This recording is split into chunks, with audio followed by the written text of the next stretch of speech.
One bar in Coeur d'Alene said in a Facebook post over the weekend they will be refusing service to anyone with a Washington ID. Why they made that decision and what the mayor and police department have to say about it. Tracking some rain showers and windy conditions this evening and overnight. I'll have the rest of your work week weather next. And a brand new vaccine clinic launched this morning in Coeur d'Alene. How to find out if you're eligible to get vaccinated there. KREM 2 News at 5 starts right now.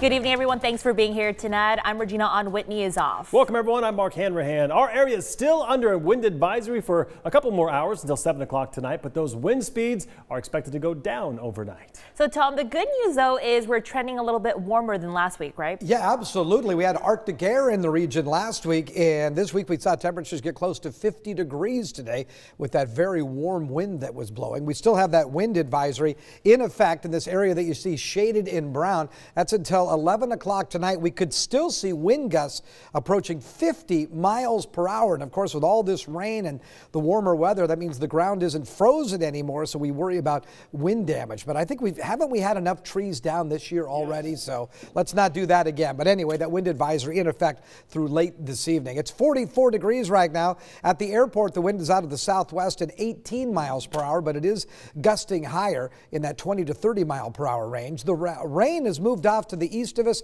and the south of us, and it is snowing right now at 4th of July Pass and Lookout Pass. So if you're headed east on I-90 across those higher elevations, watch out. You're going to run into real winter weather.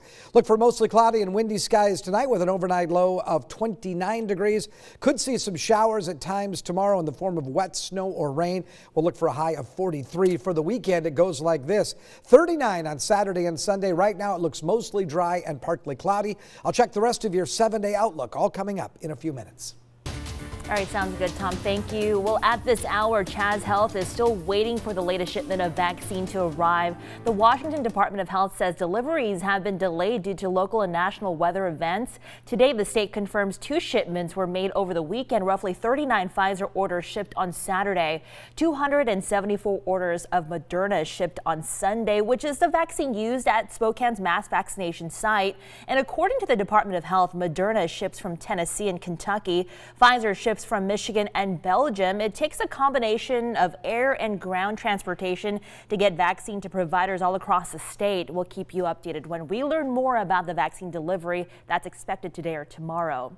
Well, if you had an appointment scheduled for yesterday or today, you should be getting a call from the State Department of Health. They will reschedule an appointment for you later this week, and the caller will ask you to identify your identity with your date of birth and will not ask for any other information. So if you're worried and want to verify the caller is real, call the Department of Health's COVID hotline. That number on your screen, 800-525-0271, and press pound to talk to a representative. Now tracking the coronavirus today, the Spokane Regional Health District reported 89 new COVID-19 cases in Spokane County. They also reported 6 new deaths. There are currently 57 people hospitalized. Meantime, the Panhandle Health District reported 94 COVID-19 cases today. Actually, that includes today, Saturday, and Sunday. There are no new deaths, and currently 22 people are hospitalized there. Well, a brand new vaccine clinic launched this morning in Coeur d'Alene. Heritage Health was partnered with the Salvation Army, opening a central location in Kootenai County at the Kroc Center. KREM 2's Brandon T. Jones explains who's eligible and how you can sign up. Come on in here. Since the rollout process first began, Heritage Health has distributed more than 1,200 vaccines to Idaho residents. Our community really works hard to do things together. The organization has been working closely with the Panhandle Health District. Opening a new clinic in Coeur d'Alene was an effort to expand their reach to go along with drive-through vaccinations they already offer in Kellogg. This just allows us to have a consolidated site where we can see more people and get through more people every day. The Kroc Center Clinic will be open from Monday through Friday, and because of such a high demand, appointments are already filling up. The theater portion of the Kroc Center is where they're doing the vaccine distributions.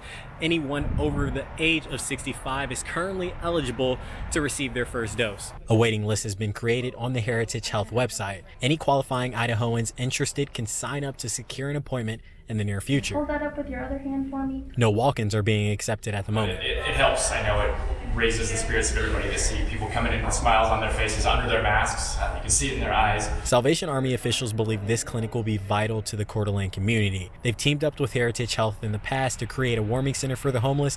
This time, they're offering a space that'll help put COVID outbreaks in the past. Right now, the clinic gets about 300 vaccines a week. By April, they hope to have enough on stock to eliminate their waiting list and distribute the vaccine to anyone who wants to sign up. From Coeur d'Alene, Brandon T. Jones, KREM 2 News.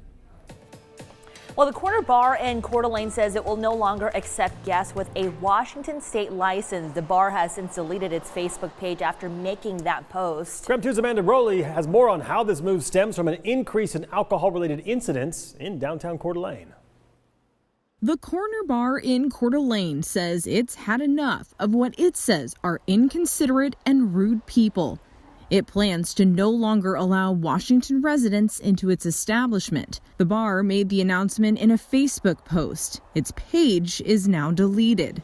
We made several attempts to find out more on what prompted this decision, but we are still waiting to hear back. Meantime, this move by the Corner Bar comes after Coeur d'Alene police reporting an increase in alcohol-related incidents in the downtown area. There are some bars that if they find out that a crowd is from Spokane, they will strongly encourage them to leave. Police Chief Lee White told City Council in a recent presentation half of the offenders are from Idaho, with the other half from out of state, but mostly from Washington. Walk away. Chief White shared this body camera video of these incidents to council in his presentation last week. He says the increase is putting a strain on the department's resources. What that means is some people, when they call for police services, might have a bit of a delay in order for us to respond, simply because we have to shift the manpower to deal with this other issue. Chief White highlighted the Moose, Mix, the Beacon, and the Iron Horse as 4 hot spots for the uptick in alcohol-related crimes. Police received 122 calls to these establishments so far this year, mostly on Fridays and Saturdays. If you're telling us this is a serious problem, I absolutely know how serious it is. A spokesperson from the police department says he is unaware of an increase in incidents at the Corner Bar. Mayor Steve Widmeyer said in a statement the city welcomes visitors from Washington, adding as long as businesses follow city laws, they can conduct business however they choose. Amanda Rowley, KREM 2 News. Well, this week, districts around our area are focused on getting kids back to school. Just last week, Spokane Public Schools announced middle and high school students would be returning to in-person classes starting March 1st. So here's how that will work. Students will be split into 2 groups and attend class in person on an alternating schedule. Students with even-numbered homes are placed in Group A. Those with an odd-numbered home are placed in Group B. So every student will need to complete a health check at least 30 minutes before they come to school, and everyone will be required to wear a mask all day while in school. This week, Spokane Public Schools is hosting 2 webinars for parents of middle and high school students. The middle school webinar is tonight from 6:30 to 7:30. The high school webinar is tomorrow from 6:30 to 7:30 as well.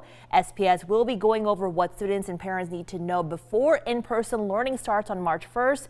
Students will be going back on a hybrid A to B schedule. So to sign up for the webinar, simply text the word school to that number right there, 509-448-2000. We'll send a link to sign up for those webinars right on your phone. For more than 20 years, Tim Eyman has made a name for himself in Washington by promoting anti-tax ballot measures, but a recent court ruling found that he also made money for himself, money that he did not disclose. A judge fined Eyman millions for campaign finance violations. Our political reporter Casey Decker spoke with Eyman in depth about the ruling and what it means for his future. He also spoke with the state attorney general who prosecuted the case. I've lost everything I've ever had in my entire life. I had to scrape and scratch and claw just to get over the finish line to get this ruling. Look, I mean, you can't seriously believe anything Tim Eyman says. He's a serial liar. You can hear more from both interviews tomorrow night right here on KREM 2 News at 6.